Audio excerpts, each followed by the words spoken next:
Hey, what's up? This is M Squared, and in this video, I'm going to show you how I organize all of my plugins inside Logic Pro X so that I can speed up my workflow and I can know exactly where all of my plugins are and get to them quickly. So normally what you do to get to your third-party plugins, you go to Audio Effects here, scroll down to Audio Units, and then you'll see all of your plugins listed here. That can take some time and interrupt your workflow. So there's a quicker way to do that, to where you can have your favorite plugins listed here alongside of the Logic menu options. So this is how we do that. Go to Logic Pro at the top, go to Settings, go down to Plugin Manager.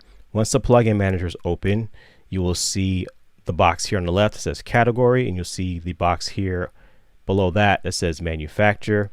Manufacturer is going to have all of your plugin manufacturers here listed in alphabetical order so you can find them quickly. So in this category box, what you're going to see are the Logic Pro default audio effects options. Now, this is where you'll want to create your own custom menu options for your effects so you can get to them quicker. So the first thing you want to do is see this plus sign here. Click on this plus sign.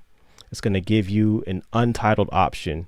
You can name that, for example, EQ. So since I already have a custom folder made, I'm going to call this one Test EQ. So you can go down to the manufacturers box here at the bottom and search for all of your favorite EQs and click and drag them in to the Test EQ folder. Fab Filter is one of my favorite EQs. Click on Fab Filter here. I like the Pro Q3, so all you would do is click on the Pro Q3 and drag that over to the Test EQ folder here. Click on that Test EQ folder, and now you'll see that the Fab Filter Pro Q3 is now in the new Test EQ folder that you just created. Now I'm going to drag this Test EQ folder up to the top and place it here so that I can get to it quickly. As you can see, there it is. Pro Q3 is there in the Test EQ folder that we just created. Now click on Done. Go down to your audio effects, and there it is right here. Test EQ. We just created that option. Pro Q3. There it is. Now the next tip I want to show you is how to create a sub menu under a category. So let's say you have all of your plugins that you want to place in a folder. Let's call it Test Favorite, since I already have a favorites plugin created. So we're going to go back to category here, click on the plus sign. I'm going to call this one Test Favorites. I'm going to bring that up to the top so I can get to it quicker. Now that Test Favorites is created, what I would do is go back to the plus sign, type the word Test Favorites and a colon, then type the word EQ. Now what that's going to do is create a sub menu under your Test Favorites folder. So then you can categorize everything by EQ, saturation, and any category that you'd like at that point. So once you've labeled this Test Favorites : EQ, it's going to create a sub menu under your Test Favorites menu here. So let's say you just want your EQs in this folder, and then you want your reverbs in another folder. So let's create another folder. Plus sign, Test Favorites : reverbs. Great. So now I'm going to grab one of my favorite reverbs, which is the Valhalla Vintage Verb.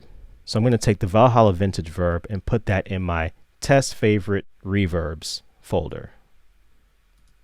There it is, Valhalla Vintage Verb. So another EQ that I like would be Isotope Ozone 5's EQ. So I'd go here under the manufacturer box, scroll down till I found Isotope. Ozone 5 is right here. I'd click and drag that into the Test Favorites EQ folder. So there we have Ozone 5 here for my EQs, and then reverbs, I have Valhalla. And again, you can use as many different categories as you'd like. Now that these submenus have been created, let's hit Done. Now we can go back to our audio effects section, go to Test Favorites, and now you'll see your EQ, Isotope Ozone 5. There it is, Isotope Ozone 5. Next, there's your Test Favorites folder, your reverb submenu here. There's the Valhalla Vintage Verb stereo, and there's your Vintage Verb.